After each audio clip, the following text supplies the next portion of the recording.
চাকুরি চাইতে এসে পুলিশের তাড়া খেয়ে বাড়ি ফিরতে হলো টেট উত্তীর্ণ বেকারদের।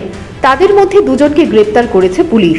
তবে চাকুরির কোনো আশ্বাস বেকারদের মেলেনি। এই ঘটনা মঙ্গলবার সকালে মুখ্যমন্ত্রীর বাসভবনের সামনে। এদিন সকালে কবে নাগাদ টেট উত্তীর্ণ বেকারদের চাকুরি দেওয়া হবে এই প্রশ্নের জবাব চেয়ে মুখ্যমন্ত্রীর বাসভবনের সামনে জড়ো হতে থাকে। পুলিশ তাদেরকে প্রথম থেকেই নজরে রাখছিল। মুখ্যমন্ত্রীর বাসভবনের সামনে দাঁড়িয়ে ফেস্টুন নিয়ে চাকুরির দাবি করতেই কর্তব্যরত পুলিশ কর্মীরা যেন তেলে বেগুনে জ্বলে ওঠেন। একাংশ পুলিশ বেকারদের সঙ্গে শক্তি প্রদর্শন করে বলে অভিযোগ। তাদের ফেস্টুন ছিঁড়ে ফেলেছে এবং বেকারদেরকে তাড়িয়ে দিয়েছে। এর মধ্যে দুই চাকুরি প্রার্থী দুই যুবককে গ্রেপ্তার করে নিয়ে যায়। সিএম এর বাড়ির সামনে তথা আমাদের এডুকেশন মিনিস্টারের বাড়ির সামনে এসেছিলাম। আমাদের যে অনেকদিন ধরে একটা দাবি, আমাদের না শুধু সারা রাজ্যের শিক্ষক ব্যবস্থার দাবি এটা। মানে শিক্ষক ব্যবস্থার মধ্যে যারা পড়ে, ছাত্রছাত্রী, অভিভাবক প্লাস টিচার, তো ওদের দাবি হলো শিক্ষক স্বল্পতা। তো শিক্ষকদের এত স্বল্পতা যে স্কুলগুলি ভালো করে চলছে না। এদিকে নতুন স্কুল উদ্বোধন অনেক কিছুই হচ্ছে। আমার মনে হয় ছাত্র আর শিক্ষক ছাড়া একটা বিদ্যালয় এটা পঙ্গু, এটা কোনো বিদ্যালয় না, এটা জাস্ট একটা ঘর বা একটা বাড়ি হবে।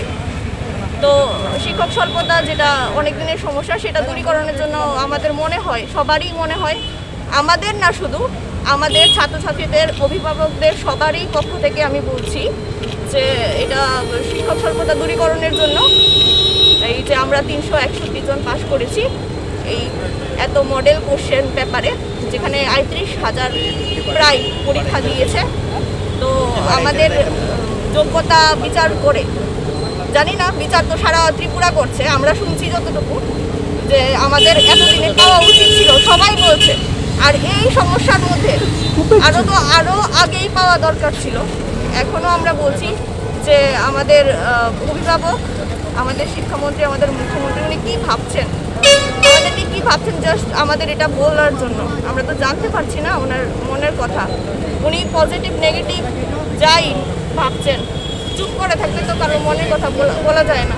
তো এটা কি ভাবছেন, ওনার বক্তব্যটা জাস্ট আমরা শুনতে চাই, তাহলে আমরা বুঝতে পারবো যে আমাদের নিয়োগ হবে কি হবে না। যাই হোক, আপনাদের দাবি হলো সবাইকে একসঙ্গে নেওয়া। 361 জনের মধ্যে আপনি কাকে বাদ দেবেন? এর মধ্যে এমনও আছে যারা টেট 1 টেট 2 দুইটাই পাস করেছে, তো একজন তো দুইটা চাকরি করতে পারবে না।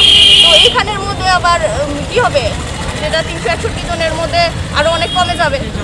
এরপরে আরও যারা অনেকে জেআরবিটি পেয়ে গেছে ওরা বাদ যাবে। এরপরে আরও অনেক কারণে হয়তো বা ভেরিফিকেশনের প্রবলেম, সব তো থাকবে না, 361ই থাকবে না।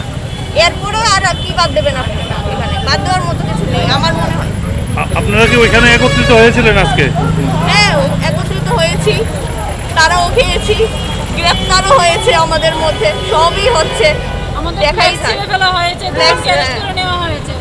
এটাই পুলিশ কি করেছে আপনাদের সঙ্গে? পুলিশ এই যে বলেছে আর কি যে আমাদেরকে নিয়ে এসেছে, দুজনকে থানায় নিয়ে গেছে, আর আমাদের সামনে কয়েকজনকে উনি একদম খুব জোর করে আমাদেরকে তাড়িয়ে দিয়েছে। আমাদের ফ্লেক্সটা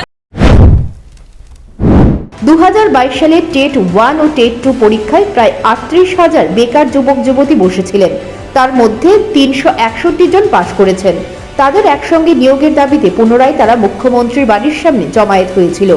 অবশেষে পুলিশের তাড়া খেয়ে তাদেরকে বাড়ি ফিরতে হয়েছে। Bureau report, news prime Tripura.